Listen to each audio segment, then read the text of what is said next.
O áudio que vocês vão ouvir agora é parte do podcast Xadrez Herbal. Caso vocês queiram ouvir mais sobre esse assunto e outros temas de política internacional, é só ir em xadrezverbal.com.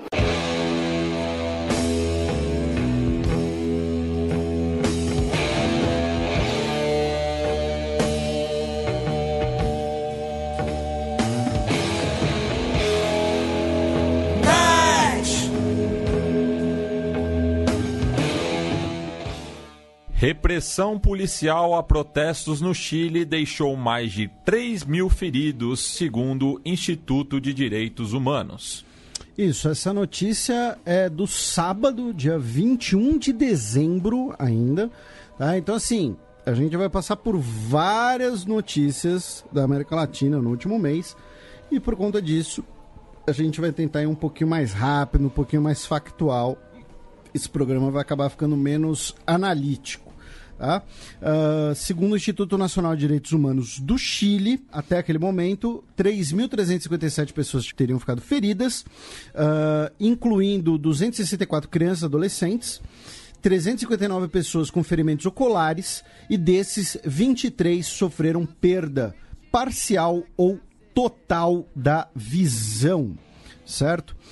A maioria das denúncias envolveu 1.605 pessoas que foram atingidas por balas de borracha, tá? E 207 episódios de violência sexual, 392 episódios de tortura e 853 casos de uso excessivo de força. Tá? Teve vários casos midiáticos aí que vocês devem ter visto. Por exemplo, um rapaz que foi jogado ele foi atropelado por uma viatura e atropelado por outra em seguida, né? Também no final do ano, um informe do governo do Chile de Big Data disse que parte uma das maneiras, né, digamos assim, de impulsionar informações sobre as manifestações são perfis ligados a K-pop.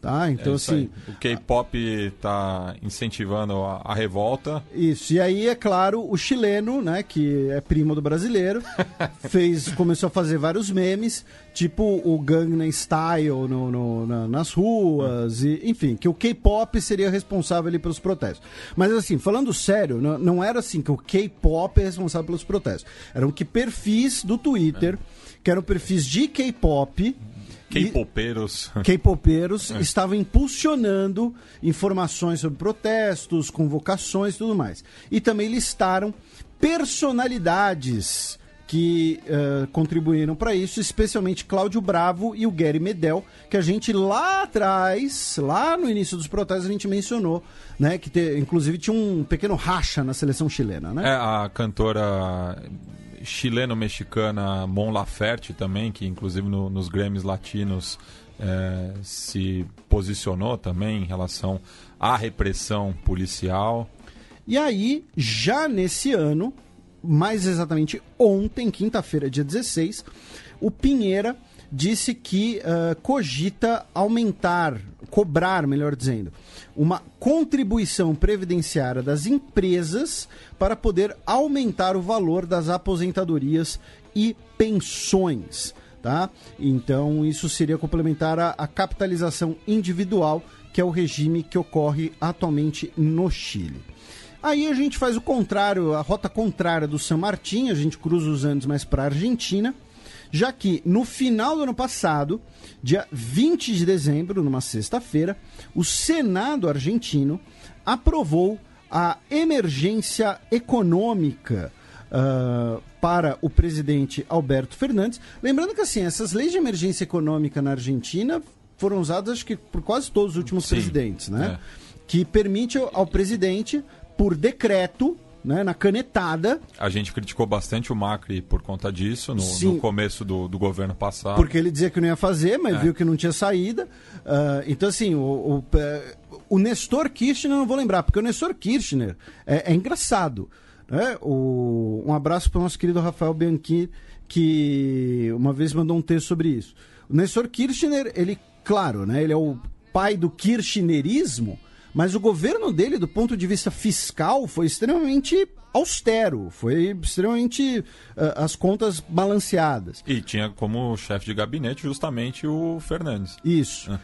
E aí, essa lei de emergência econômica vai dar ao Alberto Fernandes o poder de, na canetada, né, medidas financeiras, administrativas e sociais, né? Então, assim, questões sanitárias, questões relativas à previdência, né? Então, basicamente, aí os principais temas econômicos ele não vai depender do legislativo, tá? Não quer dizer que ele vira, digamos assim, o rei da cocada preta. O legislativo ainda pode derrubar as medidas do Fernandes depois. O ponto é que agora ele não precisa pedir permissão primeiro nesses temas, tá?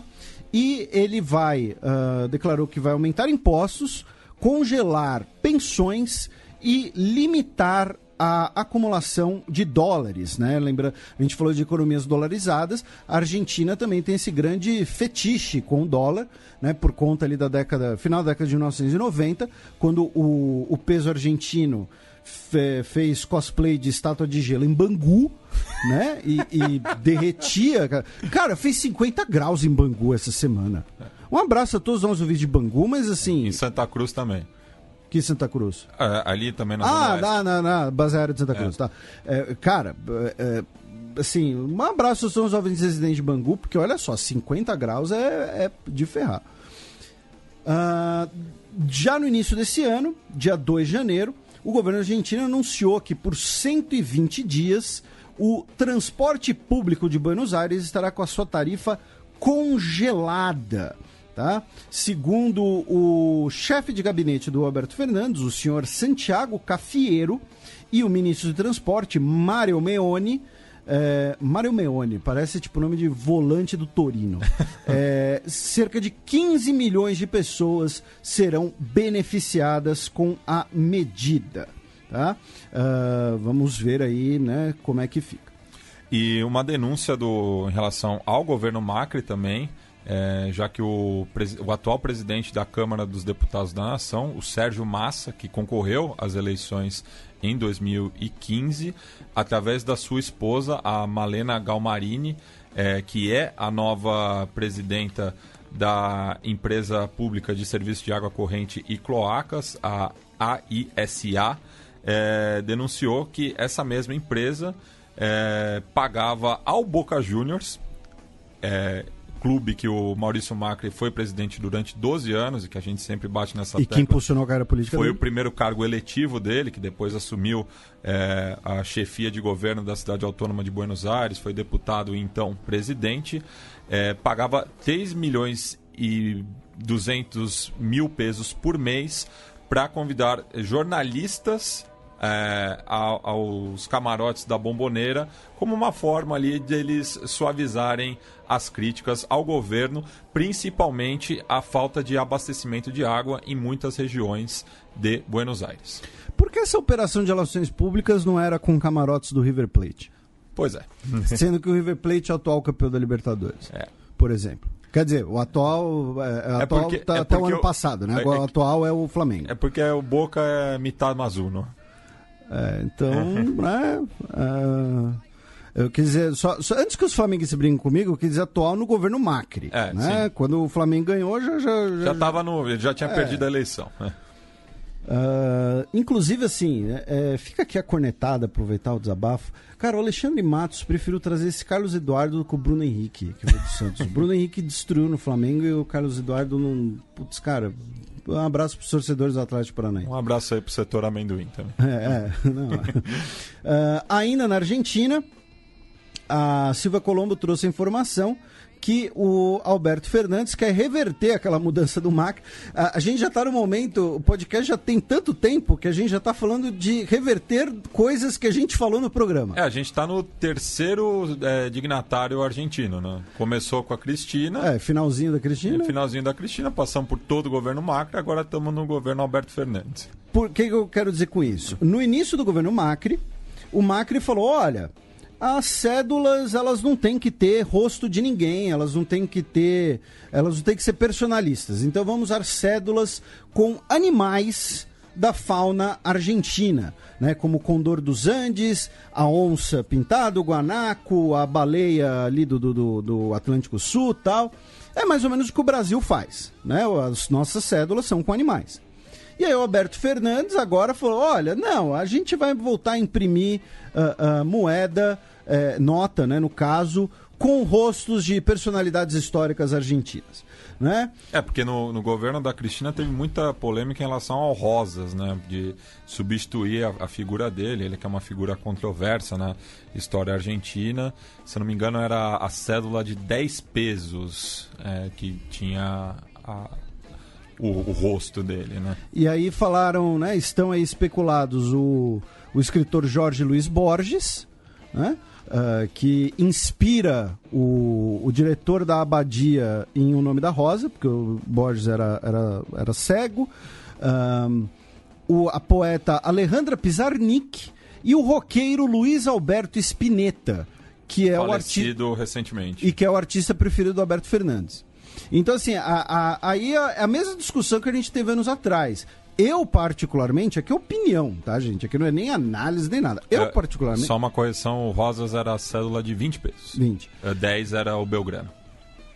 Eu, particularmente, eu sou a favor do modelo brasileiro atual, com animais, entendeu? Uma coisa que fica mais ampla, ao mesmo tempo que simboliza a nação, porque personalidade histórica, você sempre vai ter um processo que vai excluir alguém e que vai, entre aspas, vangloriar alguém. E o Borges também tem uma acusação de que ele era simpático à última ditadura militar, eu nem sabia disso. Tem também essas questões de cunho político. Qualquer lugar. Então, por exemplo, nos Estados Unidos, o Andrew Jackson, era escravista, então troca ele pela Harriet Tubman. Aqui no Brasil, a gente já teve cédula, por exemplo, com os monarcas, mas aí na República deixaram de usar e voltaram a usar depois. Aí já teve com escritor. Aqui a gente tem agora já teve com cientista. Nas moedas, né? Que tem. Nas Dom moedas Pedro, ainda tem. Rio Branco. Tiradentes. Deodoro. Então, assim, vai ficar sempre essa patifaria, usando um termo não muito acadêmico. Então, assim, deixa os animais, porque assim, ninguém tem nada contra a onça, ninguém tem nada contra a tartaruga. O esquerdo tá com peixe, o direito tá cheio de onça. Meu Deus. Meu Deus, como é bom ser vida louca. Mano. Salve aí pro MC Rodolfinho. Mano, alguém interdita o Matias, pelo amor de Deus. Mas então, assim, eu particularmente, eu deixava as notas aí com os animais mesmo, a baleia, entendeu? O condor. Pra mim, acaba sendo o ideal, fica mais legal. E não fica aquela coisa também meio pasteurizada, meio estéril da nota do euro. Porque como o euro não pode ter símbolo nacional na moeda, só tem umas formas geométricas, né? Tem nas moedas as de metal, né? Eu quis dizer nas cédulas. E, finalmente, a Argentina retirou, nesse ano, as credenciais da embaixadora venezuelana Elisa Trota Gamus, que havia sido nomeada pelo Juan Guaidó. Né?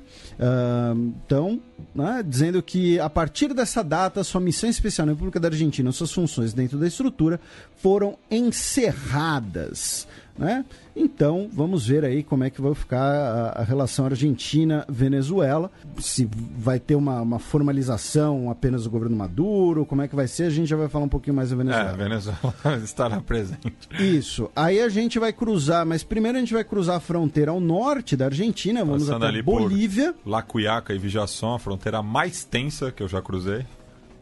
Tensa? Tensa por quê? Ali é barra pesada. Mas em que sentido? No sentido de que eu fui trocar... Ficam transitando coisas que não deviam, enfim, por ali? No sentido que eu fui trocar dinheiro, o cara da casa de câmbio falou, você pretende ficar aqui? Eu falei, não. Daí ele falou, bom mesmo.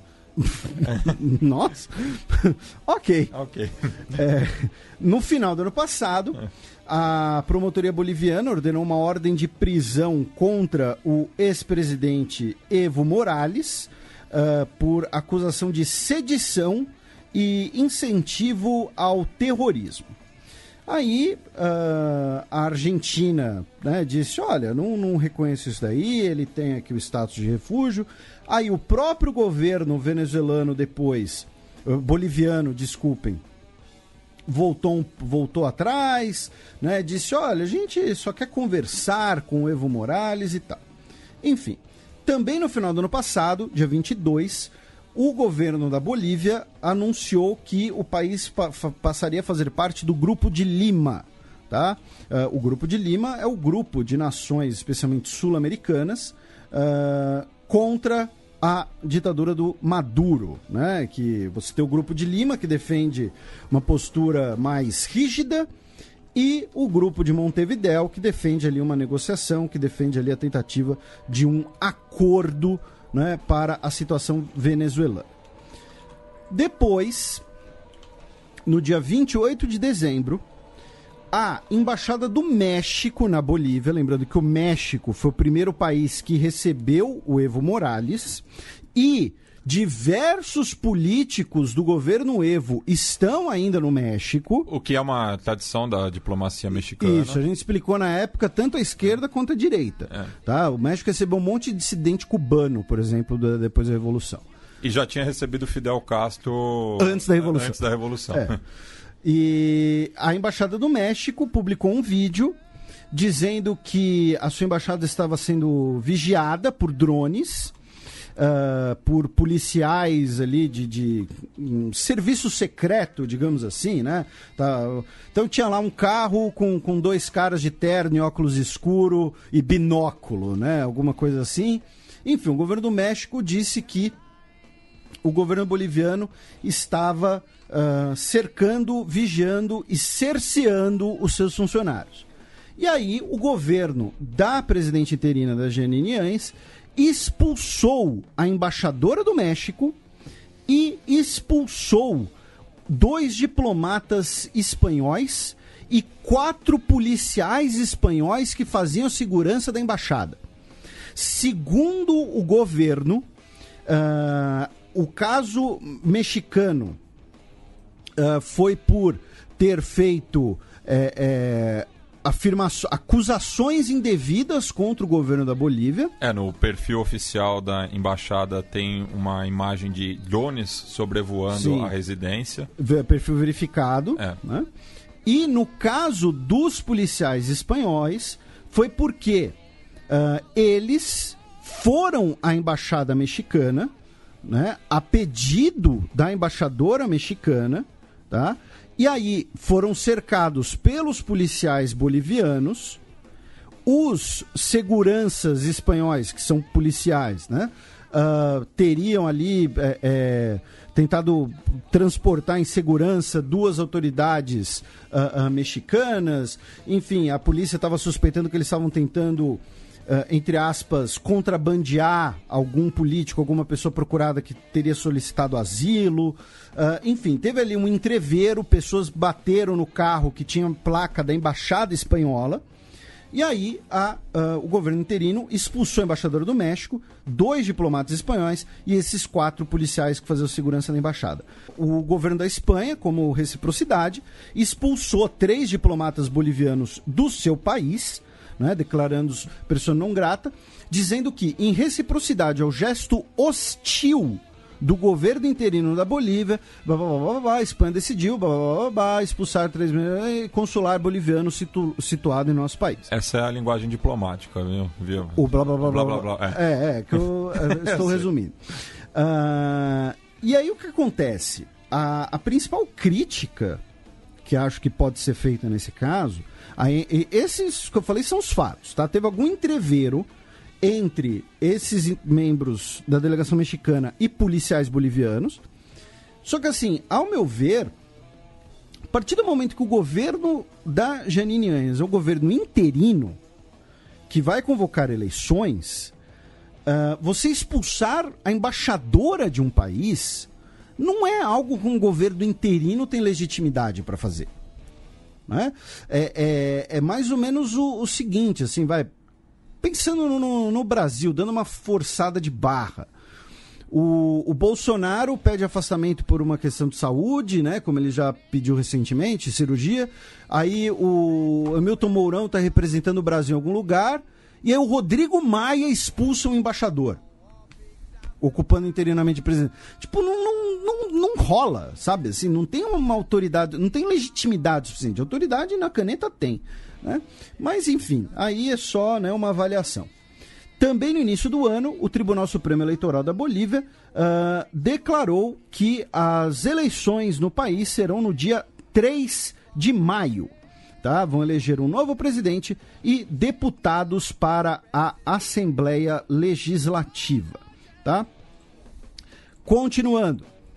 Também no início desse ano, uma notícia de 9 de janeiro, o governo boliviano anunciou que vai investigar 600 integrantes do partido do Evo Morales, o MAS, o Movimento ao Socialismo, ex-ministros, vice-ministros, governadores e prefeitos, analisando o patrimônio dessas 600 pessoas para encontrar contas ou propriedades inexplicáveis que expliquem os casos de corrupção. Então ele está meio que invertendo a ordem da investigação, né? E dizendo que o estopim disso foi que uma mulher foi presa no aeroporto de El Alto quando ela tentava viajar para Buenos Aires, tá? Com $100 mil não declarados. Tá? Então, assim, estão dizendo que ela estaria levando esse dinheiro para o Evo Morales, alguma coisa assim, e aí anunciaram essa investigação. Aí, como se desgraça pouca, né, fosse bobagem, o Evo Morales, nessa semana, numa entrevista na Argentina, ele falou isso no dia 13, na segunda-feira, disse que será necessário, né, num retorno ao seu país, organizar, como na Venezuela, milícias armadas do povo. E aí, assim, eu me pergunto, o que ele queria com essa declaração?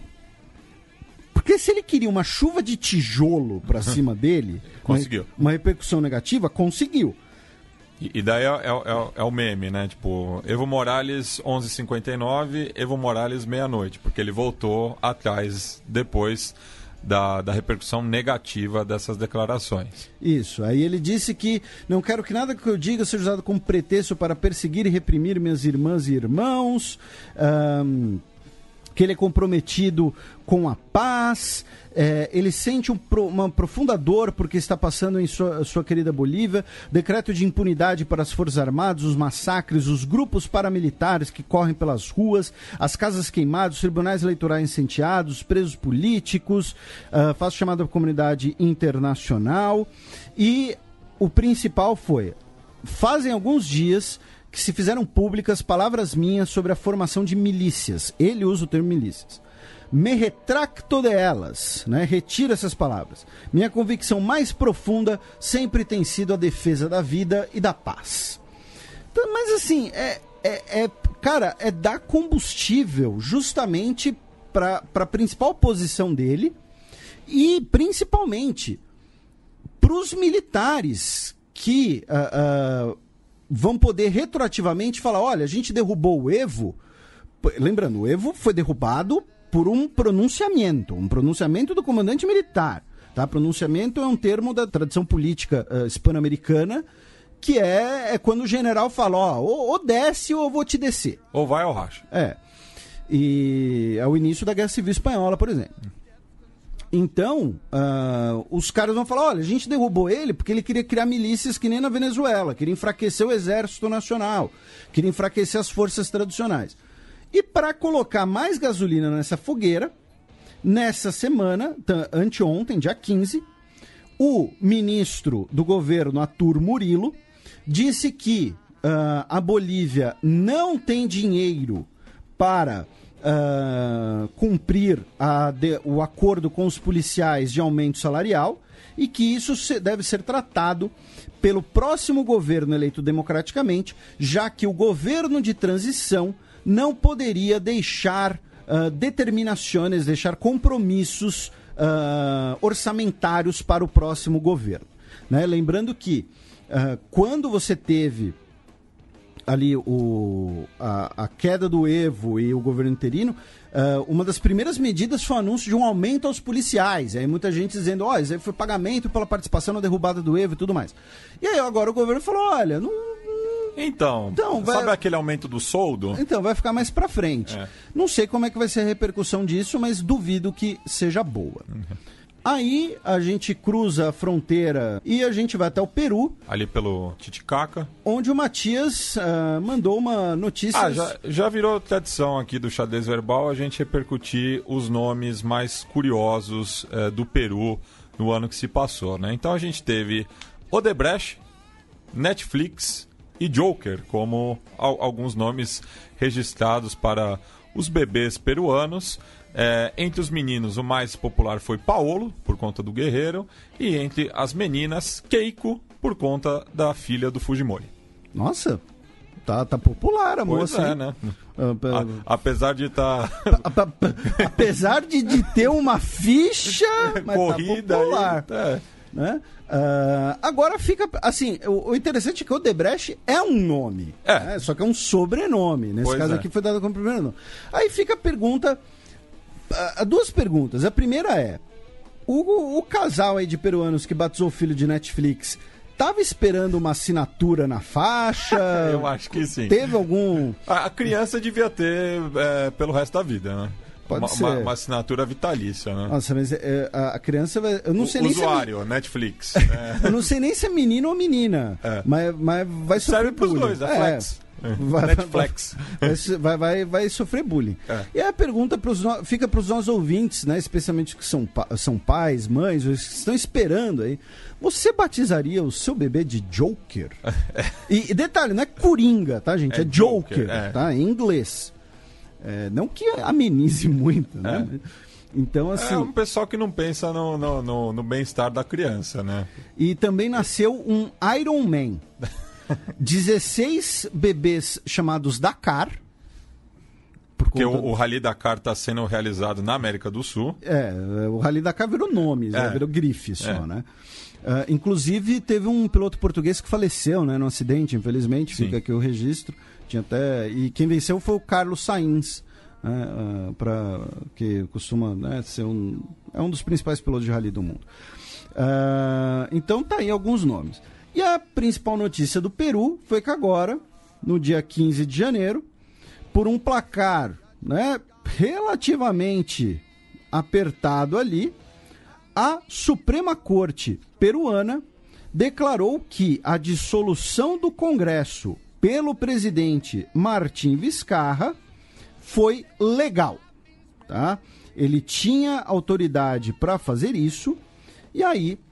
Foi lá e fez. Isso, foi lá e fez. Então, com isso, está aí garantida, né, a legitimidade. A legitimidade e as próximas eleições, né? Porque o Vizcarra já não quer mais nada disso, ele quer passar a bola aí. Isso, eu só não vou... Eu ia falar que ele queria ir para Galápagos, mas Galápagos é do Equador. Né? Mas tá aí. Então, a Suprema Corte declarou que a dissolução do Congresso no dia 30 de setembro foi legal. Então, teremos eleições parlamentares no Peru dia 26 de janeiro, agora, daqui a 10 dias. Certo? Aí, do Peru, a gente cruza a fronteira para o Brasil, com algumas notícias. A primeira é que, no final do ano passado, filho do presidente, né, o Eduardo Bolsonaro, deputado federal, presidente da Comissão de Relações Exteriores da Câmara dos Deputados, esteve em Jerusalém para inaugurar um escritório comercial brasileiro, dizendo que o Brasil vai cumprir a sua promessa de transferir a sua embaixada para Jerusalém. Isso foi recebido com uma nota de condenação pela Liga Árabe, tá? Dizendo que esse tipo de medida prejudica seriamente os interesses políticos e econômicos do Brasil, dizendo que é uma mudança negativa na política externa brasileira, tá? E compromete os interesses compartilhados entre árabes e brasileiros, além de expressar um profundo desapontamento por uma clara e óbvia violação de resoluções internacionais, tá? Então, assim, foi uma nota relativamente contundente. E essa questão do escritório comercial em Jerusalém é o seguinte, gente. Jerusalém para Tel Aviv, dá para você ir de táxi. Tá? Tem gente que tem turistas, às vezes, que faz isso e tal. É 1 hora e pouco. Para quem mora em São Paulo, tá? É como se fosse... Tem gente que na hora do rush fica muito mais tempo no transporte. O que eu quero dizer com isso? Não há necessidade nenhuma de mais uma representação brasileira em Israel. Tá? Ter um escritório em Jerusalém vai poupar, sei lá, 1 hora de trânsito de alguém uma vez por semana, alguma coisa assim. Vamos lá, falando português claro, Felipe, ele tá jogando pro eleitorado evangélico. Isso. É uma forma de falar, olha, a gente ainda não transferiu, mas vai transferir, abrimos aqui esse escritório, estamos em Jerusalém. Não, sendo evangélico / neopentecostal, né? Que tem toda uma questão teológica e escatológica que a gente abordou várias vezes. O primeiro especial do Xadrez Verbal foi um programa sobre Jerusalém, o papel de Jerusalém nas 3 religiões abraâmicas e tudo mais. Então, assim, é uma coisa completamente... Não é para inglês ver, mas é para neopentecostal ver. É para o... Eu ia falar um nome aí, mas eu não vou falar. E aproveitando, só fazendo esse gancho, a gente vai pular uma notícia justamente para destacar, né, uma frente evangélica que está tutelando a política externa do Brasil em relação à África, né? Porque também a gente teve ali conflitos, né, de pastores da Igreja Universal do Reino de Deus em países africanos, principalmente em São Tomé e Príncipe, né, no qual evangélicos brasileiros, inclusive, alguns foram expulsos, né? Então o Itamaraty teve que contornar aí esses conflitos diplomáticos. E, nesse sentido, essa matéria que você citou, da BBC, fica a sugestão de leitura. Ela é assinada pelo João Felete, que a gente... Felete ou Felê, não sei a pronúncia, peço desculpas, que a gente já citou várias vezes aqui. E aproveito e mando um abraço para o nosso André Schauders, que é repórter da BBC aqui no Brasil, sempre nos ouve e tem nos dado uma força aí nos bastidores, nas entranhas do poder. Isso, mandei já em outro bloco um abraço pro Fernando Vives, mando pra cara metade dele, o Caio Quero, que é editor da BBC Brasil. Então tá aí o pessoal da BBC, tudo ouvindo a gente. Continuando. Ainda no final do ano passado, o presidente Jair Bolsonaro disse na sexta-feira, dia 20, que conversou por telefone durante 15 minutos com o Donald Trump, e o Donald Trump, então, teria dito que desistiu de tarifar o aço e alumínio brasileiro. A gente repercutiu essa decisão de tarifa no último programa do ano passado, e aí, alguns dias depois, ele anunciou essa conversa, em que o presidente brasileiro disse: minha equipe fez contato com a equipe do governo do senhor Donald Trump e fomos conduzindo a conversa o que seria melhor sobre a sobretaxação do aço e do alumínio. Agora há pouco, então, tive a grata satisfação de receber um telefonema de Trump, uma conversa de 15 minutos. Entendi o que ele queria, dei meus argumentos, ele se convenceu e decidiu dizer a todos nós brasileiros que nosso aço e alumínio não serão sobretaxados, tá? Vamos ver aí como é que ficam essas relações. Os Estados Unidos recentemente aprovou o USMCA, né, o acordo, o novo NAFTA, né, que vai substituir o NAFTA. O Trump não falou nada em relação ao aço e alumínio da Argentina, que ele também tinha comentado no mesmo tweet original, e a gente vai falar um pouquinho mais dessa relação daqui a pouco. Tá? Conta também da OCDE. Isso. O Brasil informou a Espanha no início do ano que vai extraditar o Carlos Garcia Juliá, né, que está preso aqui no Brasil, ele que esteve envolvido no atentado terrorista na década de 1970 na Espanha. Ele fazia parte de um grupo militante franquista, né, e fez esse atentado contra... um escritório de advocacia. Um escritório de direitos humanos, alguma coisa assim, né? Então o Brasil informou que vai extraditá-lo. Aí temos uma notícia, né, que, sim... evite essas gafes, gente. Ouça Xadrez Herbal. No dia 6 de janeiro saiu uma notícia de que um ucraniano, ele foi preso por furto, um turista ucraniano, ele foi preso por furto no Rio de Janeiro no dia 30 de dezembro, certo? Aí via um despacho do Tribunal de Justiça, a juíza, né, pediu que, como ele não falava português, ele precisava de acesso a intérprete, e aí requisite-se intérprete da língua oficial da União Soviética junto à presidência do TJRJ. Não sendo possível, solicite-se intérprete ao consulado da Rússia. Então, assim, primeiro, pediu um intérprete da União Soviética. Lembrando, o Temer também confundiu Rússia com a União Soviética. Né? Então, assim, mostra o estado mental de algumas pessoas. Tem uma galera que realmente está na Guerra Fria. E não me venham com, não, confundiu ali porque estava falando. Tudo bem, às vezes você confunde, às vezes você fala. Mas você está falando de um negócio escrito, um documento, por uma juíza pedindo algo para representação de um país que acabou há 30 anos.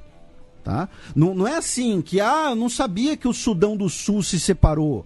Não sabia que, sei lá, que Bougainville fez o referendo de independência. Eu acho que, provavelmente, antes dessa juíza prestar o concurso, a União Soviética já tinha ido para o espaço. Não sei. Não, só de tempo, porque qual que é o tempo de atuação de um juiz no Brasil? A expulsória, né? A aposentadoria compulsória.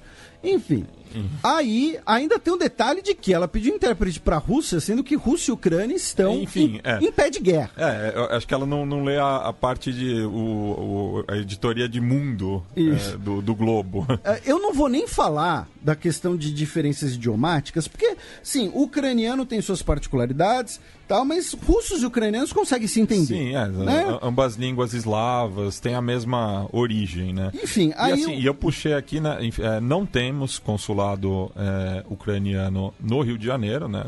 Temos em Curitiba, Paranaguá, Blumenau e 2 em São Paulo, um honorário e outro geral, claro, além da embaixada em Brasília.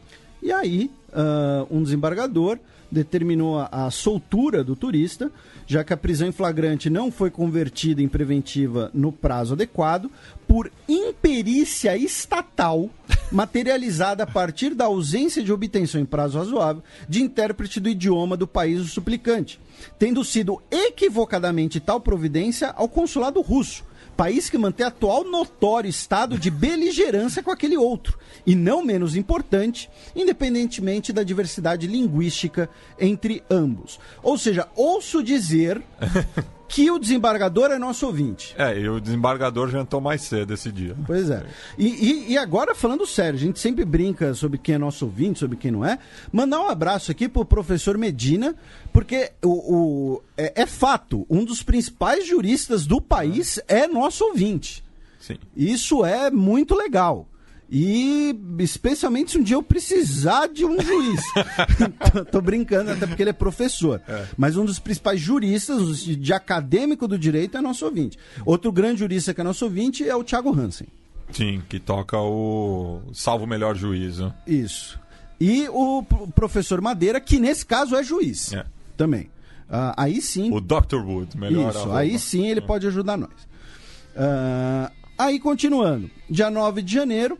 Dia 8 de janeiro, na quinta-feira, o presidente Jair Bolsonaro, por razões políticas de segurança, cancelou sua ida ao Fórum Econômico Mundial. Davos é muito perigoso, né? Realmente. Segura é a Índia no momento. Né? Às vezes cai umas neves ali. Enfim, quem vai chefiar a delegação brasileira será o ministro Paulo Guedes. E o detalhe foi que o Jamil Chad fez uma piada com essa situação e teve site... que não costuma assinar nota quando publica, né? Foi lá e repercutiu a piada do Jamil Chad como se fosse notícia, né? Enfim, tá aí. Alfinetei mesmo. Já diria... Qual era o nome daquele estilista que falava alfinetei? O Ronaldo Esper. Os alfinetados. Ele foi uma vez, pegou umas coisas num cemitério. Ele foi roubando vasos no cemitério da Consolação. Meu Deus. De vez em quando a gente cruza com ele aqui na galeria onde a gente tem um estúdio. Não sabia. Acho que eu não saberia identificá-lo. E você falou da Índia porque o presidente Jair Bolsonaro, daqui a 2 semanas, vai para a Índia né? Vai ser uma visita bastante importante. Eu acho louvável, inclusive, a visita à Índia. Vamos ver como é que vai ser a visita, como é que vão ser as relações. Inclusive, especula-se a questão sobre uma eventual isenção de visto, já que o Bolsonaro havia comentado sobre isentar indianos de visto, só que tem gente alegando que não teria aparato de segurança suficiente para isso, já que tem bastante indiano no planeta. Um pouco mais de 1 bilhão, assim. Pois é. Aí, continuando, ainda no Brasil, essa semana, dia 15 de janeiro, o governo brasileiro suspendeu a sua participação na CELAC, a Comunidade de Estados Latino-Americanos e Caribenhos, dizendo que ela não preza pela democracia, já que a CELAC não suspendeu a Venezuela. Tá? Então, dizendo que a defesa democrática do Brasil não combina com a instituição. O México pediu para o Brasil não ir, mas o Brasil foi mesmo assim. Continuando, dia 15 de janeiro, em Nova Delhi, o ministro de Relações Exteriores da Rússia, o Sergei Lavrov, numa cúpula de temas de segurança, organizada pelo governo indiano, reafirmou, né, a postura russa de dizer que o Conselho de Segurança tem uma baixa representatividade e que reiteramos a nossa posição de que Índia, Brasil merecem absolutamente estar no Conselho, juntamente com um candidato africano. Só que vamos... primeiro, essa postura da Rússia, ela já é relativamente antiga, tá? Essa postura da Rússia já tem mais ou menos uns 10 anos, tá? Não é nova. E segundo, a Rússia é a favor do Brasil ser membro permanente do Conselho de Segurança, porém sem o chamado poder de veto. Ou seja, o Brasil faria parte ali de uma segunda categoria, que seria países não rotativos, países permanentes, mas sem o chamado poder de veto. Por quê? Aí é uma breve explicação da teoria dos jogos. O poder de veto, quanto mais pessoas tiverem, ele fica diluído. Ou seja, quanto mais pessoas tiverem, menos ele vale. E em 2013 ele não valeu de porra nenhuma também. Palavras duras do Matias, palavrões. É mais ou menos assim, porque o veto é um só, você só precisa de um veto. Então é como se cada país do Conselho de Segurança tivesse 0,2 de veto. Se você colocar 10 países com poder de veto, cada um vai ter 0,1 de veto. Entendeu? Quanto mais países você tiver, menos ele vai valer, porque todo mundo vai poder vetar. Enfim, então, já sobre a Índia, não sei. Tá? E ele falou de um país africano. Isso normalmente seria a África do Sul. Porém, a Rússia tem girado um pouquinho a ideia do Egito representar a África, embora o Egito não represente a África subsaariana no esquema da ONU. Continuando, também essa semana o presidente Jair Bolsonaro bateu um fio, conversou por telefone com Boris Johnson, conversaram sobre Brexit. O presidente Jair Bolsonaro deu parabéns a ele por sua grande vitória. Nossa, eu adoraria ouvir essa conversa. Embora tenha sido um pouco atrasado, parabéns, né? Conversaram sobre a OCDE. E aí chega numa notícia da semana, que alguns ouvintes vão ficar bravos comigo, mas esperem até o fim. Foi o seguinte: os Estados Unidos enviou uma carta na reunião dos países membros da OCDE nessa quarta-feira, dia 15, afirmando que os Estados Unidos defende a prioridade do Brasil na ascensão de novos membros, que o Brasil deva ser o primeiro da fila, tá? O governo Bolsonaro comemorou e na nota no site do Palácio do Planalto fala que o Brasil já se adequou em cerca de 80% aos padrões da OCDE no governo. Tá? Faltam ainda cerca de 65 instrumentos legais de ascensão que estão em análise nesse momento, além de alguns outros que ainda não estão em análise. Aí a parte que algumas pessoas vão ficar bravas comigo, só que tem uma pegadinha, que é o seguinte: os Estados Unidos, né, em outubro do ano passado, havia tido aquela polêmica, né, por conta da Carta dos Estados Unidos, dizendo que priorizava a Argentina, na América do Sul, e Romênia, na Europa. Aí depois todo mundo falou: o Trump passou a mão na bunda do Bolsonaro e tudo mais. Aí o Sesc Pompeia disse que não é bem assim, a gente continua apoiando a candidatura brasileira, o Brasil é um baita país legal, a gente é brother e tal. E aí agora veio essa notícia de que os Estados Unidos está favorecendo o Brasil. De outubro para cá, mudou alguma coisa no governo dos Estados Unidos? Não. Mudou alguma coisa no governo brasileiro? Não. Onde mudou? Na Argentina. Ou seja, não foi nem que os Estados Unidos passou a priorizar o Brasil. Os Estados Unidos botou a Argentina para trás. Não estou nem dizendo que em outubro o Donald Trump fez isso para, sei lá, para auxiliar o Macri nas eleições. Pode ter sido, mas acho que não iria fazer muita diferença. O fato é, com o Alberto Fernandes, né, o kirchnerista, e agora o pacote de intervenção na economia, novos impostos e tudo mais. Antipático ao FMI. Antipático ao FMI, de esquerda e tudo mais. Falaram, olha, a Argentina agora já não é mais prioridade, a Argentina agora já não casa tanto assim com a OCDE. Aí vai vir ouvinte nosso, nesse momento, querendo abrir o Twitter e comentar. Felipe tá falando isso porque ele odeia o Bolsonaro, ele não quer reconhecer a vitória do Bolsonaro. Então, eu vou ler. Eu vou ler aqui uma citação. Tivemos agora experiência na Argentina. Primeira consequência. Outros países, como os Estados Unidos, nos fez passar na OCDE na frente da própria Argentina. A gente torce para que a Argentina dê certo, mas sabemos que pelo quadro político que está lá, eles vão ter dificuldade. Fizeram a opção de eleger, que colocou eles nessa situação. Ou seja, essa citação está dizendo justamente isso. Primeira consequência da eleição na Argentina. Outros países, os Estados Unidos na frente, nos fizeram passar na frente da própria Argentina na OCDE. Quem está dizendo isso é o presidente Jair Bolsonaro, numa live no Facebook. Então, o que eu falei agora há pouco é basicamente o que o Bolsonaro falou também. Ele mesmo falou que, olha, a Argentina foi deixada de lado pelo governo dos Estados Unidos nesse momento por conta da eleição do Fernandes. Ok. Pois é.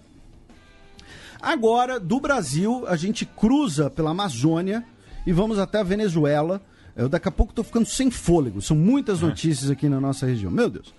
Mas aqui a gente vai tentar ser breve, até porque são notícias mais do ano passado, da virada de ano, né? E muitos dos nossos ouvintes já devem estar por dentro, mas enfim. O fato é, final do ano passado, nós tivemos um atentado contra um quartel na Venezuela, em que um soldado foi morto e roubaram armamentos.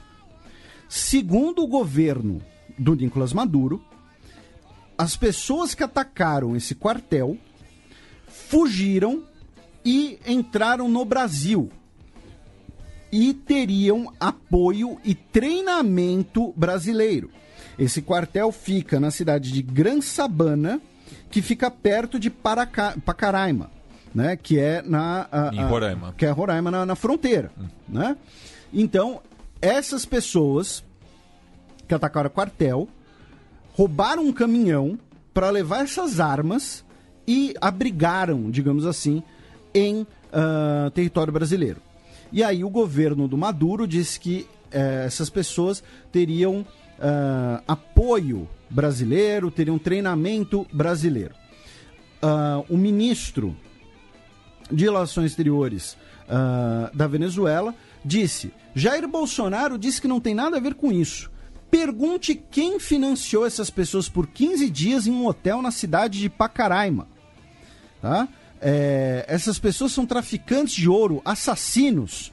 Se o governo do Brasil não tem nada a ver com isso, então que prenda-os e nos entregue. Essa é a primeira parte. Tá? Aí, depois, o governo brasileiro disse que os 5 suspeitos solicitaram refúgio no Brasil e o caso seria analisado como parte da Operação Acolhida. Tá? O governo venezuelano repudiou, dizendo que isso era abrigo a criminosos. Tá?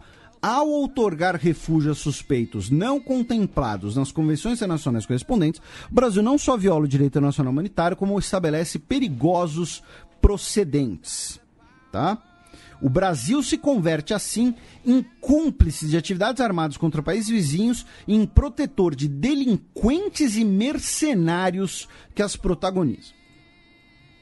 Certo? Esse foi o segundo capítulo dessas relações Brasil-Venezuela. Aí eu vou pular algumas notícias, tá? Que depois eu vou voltar. Vou vir para o início desse ano, para essa semana. Dia 14 de janeiro, na terça-feira, o Maduro disse assim: sobre Brasil e Colômbia. Se atreverem, vamos arrebentar seus dentes para que aprendam a respeitar a Força Armada Nacional Bolivariana e o povo de Simão Bolívar. Eu conheço os planos imperiais da oligarquia colombiana e de Jair Bolsonaro. Né?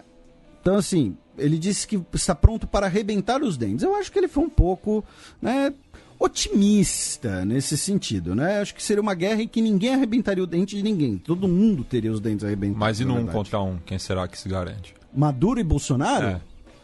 Maduro é parrudo. Não, Maduro é grande. O Bolsonaro tem problema de saúde, né? Então, sei não. Acho que é até uma covardia, assim.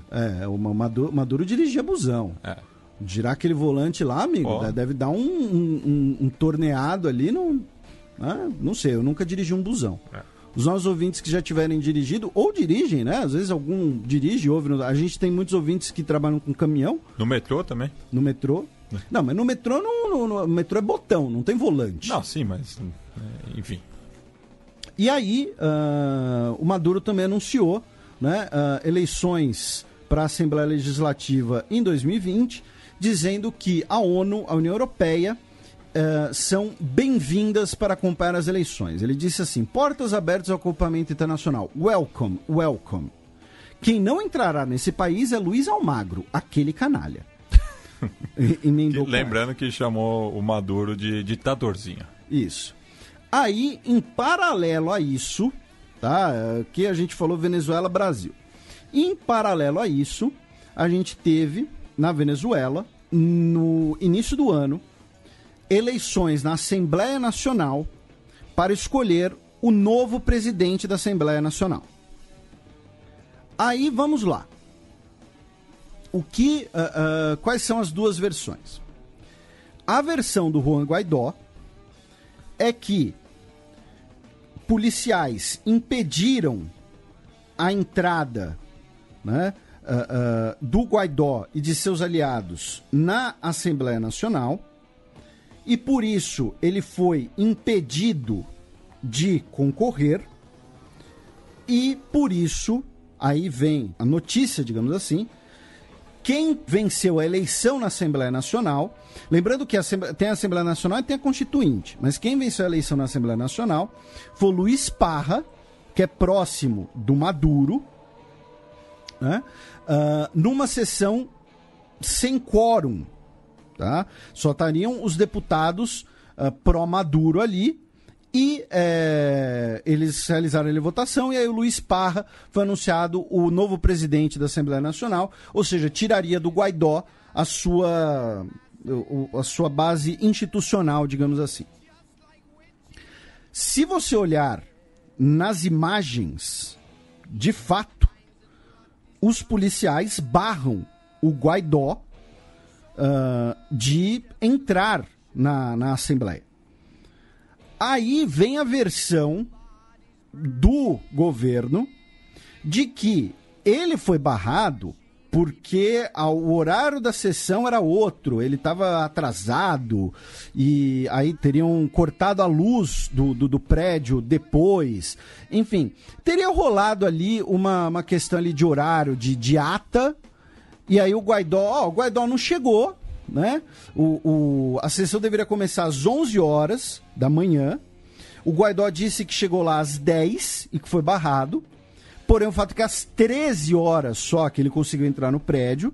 E aí disseram, ele não conseguiu entrar, não chegou a tempo da sessão. Então, vamos votar aqui entre quem chegou a tempo, né? E ver quem é o escolhido. Tá? Então, assim, você tem as imagens da polícia ali, e a polícia estaria, segundo o governo, apenas cumprindo a ordem de, olha, a Assembleia está fechada porque a sessão começou e ninguém pode entrar. É migué. Sim. Né? Em bom português, é migué, porque assim, você não precisa colocar ali um pessoal perfilado com escudo anti-tumulto, né, olha, já começou a sessão do parlamento, você está atrasado, não vai poder entrar. Não é o Enem. Não, nem no Enem tem isso. Exatamente. O Enem só fecha o portão. Só fecha o portão. Não tem a polícia, o choque na frente dos locais de prova, né? Ou o Sérgio Baca, né? Que o Rômulo Mendonça chama de porteiro do Enem por conta dos tocos dele. Mas, então assim, e é o que aconteceu. O Juan Guaidó depois realizou uma outra sessão, né, com os parlamentares da oposição, em que ele foi escolhido novamente como o representante da Assembleia Nacional e, consequentemente, o representante da Venezuela. A União Europeia e os Estados Unidos sancionaram o Luiz Parra, né, por uma tentativa de golpe parlamentar, tá? E denunciaram, né, essa tentativa de golpe parlamentar no Parlamento Europeu, certo? Então, assim, ficou essa situação. Resumindo o imbróglio, para quem caiu de paraquedas, foi mais ou menos isso. A polícia barrou o Guaidó de entrar, e aí os caras usaram a justificativa de que, olha, a sessão começou, ele não chegou, então vamos votar com quem está aqui, e aí ele não estava eleito. Tá? Mais ou menos isso. Se mudaram em cima da hora, o horário da votação, enfim, e aí não avisaram ele, deram algum migué nesse sentido, eu não sei, tá? Aí vamos para a Colômbia, onde no final do ano passado o governo aprovou a reforma tributária, né, que estava motivando aqueles vários protestos contra o governo, tá?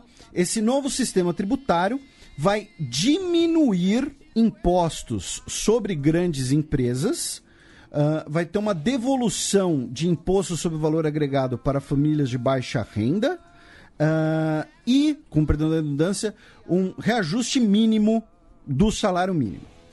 E, além disso, no início dessa semana, saiu uma reportagem na Colômbia, na revista Semana, dizendo que o ex-comandante do exército colombiano, o Nicasio Martínez Espinel, ele ordenou escutas contra políticos, juízes e jornalistas, e que ele saiu do cargo porque a presidência da República descobriu que estava sendo espionada pelo próprio comandante do exército. Ele também estava espionando integrantes da Suprema Corte de Justiça, do Senado, enfim, diversas outras pessoas. A questão agora é ver se ele será indiciado, enfim, alguma coisa assim, né? Ele que tem supostamente ligações com paramilitares. Supostamente. É aliado do Uribe? Não sei. Se for, eu tô chocado. Falando em outro aliado do Uribe, o seu ex-vice-presidente, Francisco Santos, renunciou hoje ao cargo de embaixador do país em Washington, já que ele, em uma conversa com a chanceler Cláudia Blum, ele teria feito críticas ao Departamento de Estado, né? Num comunicado que ele escreveu, ele disse que, na sua defesa, né, abriu a porta a imensos negócios agroindustriais e que chegou o momento para ele de recuperar a possibilidade de opinar com liberdade sobre a interessante e desafiante conjuntura que está vivendo o nosso país. Ou seja, ele falou, eu quero ter liberdade para meter o pau no que está acontecendo na Colômbia, basicamente. E aí, depois, ainda na Colômbia, o Alto Comissariado de Direitos Humanos da ONU soltou um relatório que o número de mortes de ativistas de direitos humanos na Colômbia tem crescido de forma alarmante e 107 pessoas, defensores de direitos humanos e de direitos indígenas, foram assassinados em 2019, tá? Especialmente por grupos armados ilegais, narcotraficantes e paramilitares, tá? Então, esse é um relatório da Alto Comissariado para os Direitos Humanos, que é conduzido hoje pela Bachelet, ex-presidente do Chile. Aí, da Colômbia, a gente vai para o Panamá, onde ontem foram encontrados os corpos de 7 pessoas, uma mulher grávida de 32 anos, 5 crianças, filhos dela, e um vizinho da família de 17 anos. É uma região indígena, tá? Uma terra indígena, porém, ali especificamente, é uma região controlada por uma seita chamada Nova Luz de Deus, e eles foram mortos a golpes de machadinhas, de machetes, como parte de um exorcismo. É isso. Sim, né? Vou falar o quê? E aí, na região, uma outra caravana de imigrantes hondurenhos pretende chegar aos Estados Unidos, e o governo mexicano disse que essas pessoas não poderão entrar nas suas fronteiras a partir da Guatemala. Tá? O governo mexicano, lembrando, recentemente a gente repercutiu, assinou um acordo com os Estados Unidos sobre essas rotas de migrantes, certo? E, finalmente, Cuba, no final do ano passado, reativou o cargo de primeiro-ministro após mais de 4 décadas. O Manuel Marrero, que era ministro do Turismo desde 2004, será agora o primeiro-ministro. O cargo de primeiro-ministro será num modelo do semipresidencialismo, né? Ele será um chefe dos ministros, tá? Ele não vai ser um parlamentar, né? Ele vai ser um chefe de ministros. Então, comparando, é como se fosse o ministro-chefe da Casa Civil aqui do Brasil.